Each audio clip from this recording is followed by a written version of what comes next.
Mga kabayan, ibinahagi ni Vice President Sara Duterte na pag-uusapan nila ang posibilidad na palitan na si Attorney Nicholas Kaufman bilang legal counsel ni dating Pangulong Rodrigo Roa Duterte.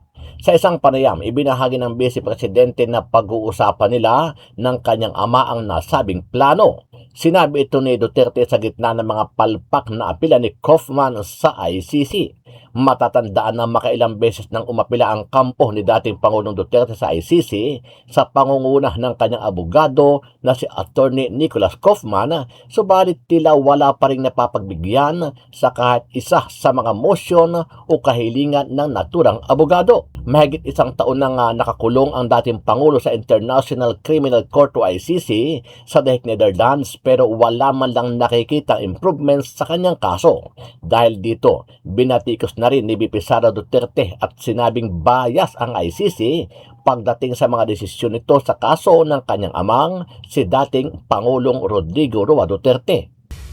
Kung na-prejudge na nila ang kaso ni Rodrigo Duterte, na-prejudge na po nato ang ICC as a biased political court, no?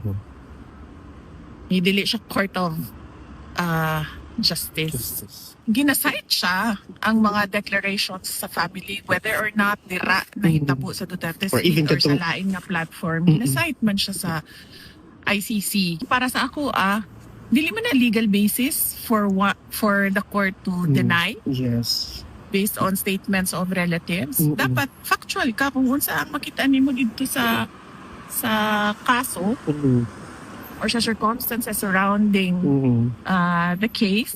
Ano ang masasabi mo dito, kabayan? Sama-sama natin panuorin ang buong video at paki-comment nyo po ang inyong mga reaksyon at sariling opinyon.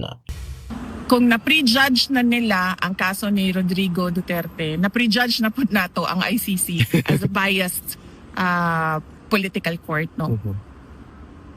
Dili siya court of justice. Ito ang maanghang na banat ni Vice President Sara Duterte sa International Criminal Court hinggil sa mga naging desisyon nito sa mga apela ng kampo ng kanyang ama na si dating Pangulong Rodrigo Duterte.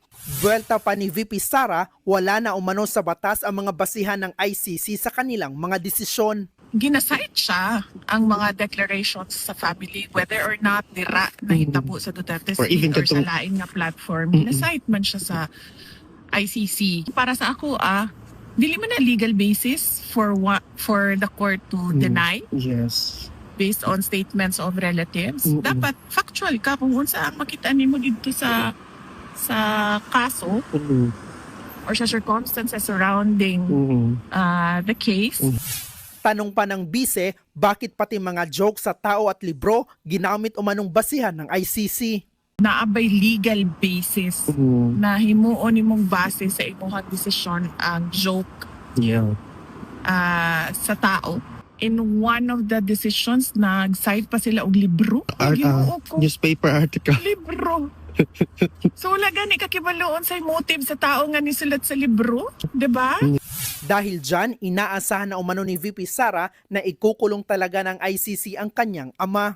I-assume na lang nato na ilahagi ng ikulong. Mao magid na ilahang clearly mao magid na clearly dinha magid padulong ang ilahang mga actions.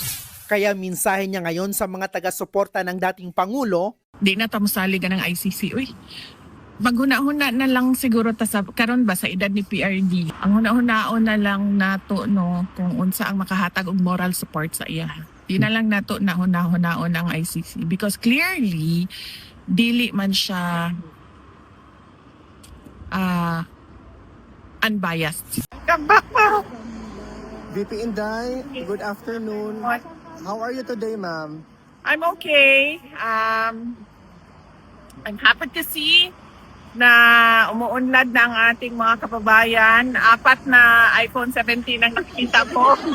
1, 2, 3, 4. iPhone 17 yan, ma'am, no? 4 na iPhone 17 po ang kaharap ko. Okay lang. Okay lang. I'm okay. Ma'am, VP Inday, kamusta po si dating Pangulong Rodrigo Roa Duterte? Okay naman siya. Wala na kaming nakain na snacks dahil naubos na namin lahat ng snacks doon sa bendo. So, wala pang refill. So, ano na lang muna siya. Zero. VP Inday, were you able to ask the former president about the question yesterday? Yes. Ang tanong kahapon ay merong concern ang mga detractors at ang mga supporters sa legal team ni President Duterte na hindi sila satisfied sa ginagawa ng legal team. Tama ba ang pagka-ano ko? Yes, ma'am. Oo, tama ang pagsasabi ko sa tanong. Tinanong ko si dating Pangulong Rodrigo Duterte, sabi ko, exactly kung ano yung tanong ninyo, gusto mo ba palitan at hindi ka ba satisfied? Sabi niya, hindi palitan, pero meron siyang mga instructions na ibinigay kabahin sa legal team. So, hindi ko nasabihin kung ano yung mga instructions dahil ano naman na yun, hindi na mahalaga. Yes, ma'am.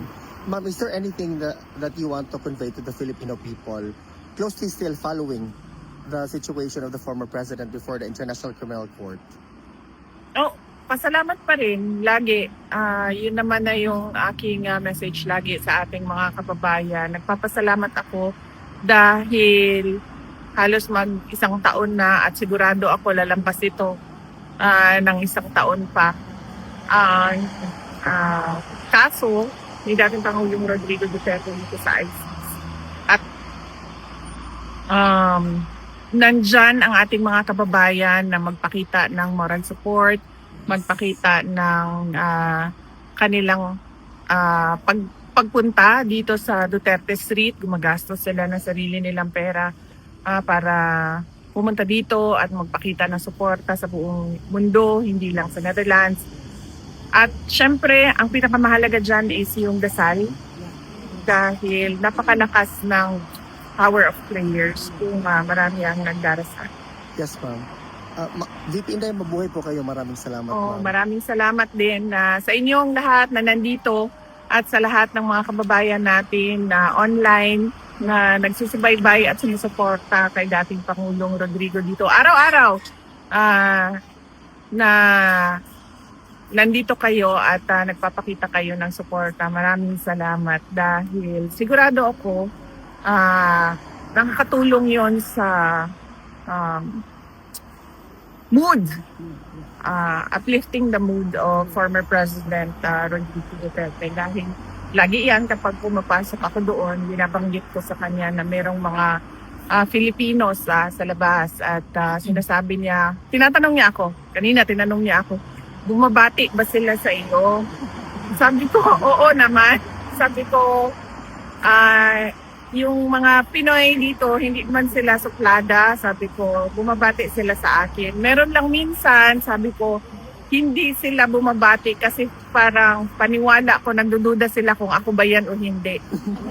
Dahil mukha akong local.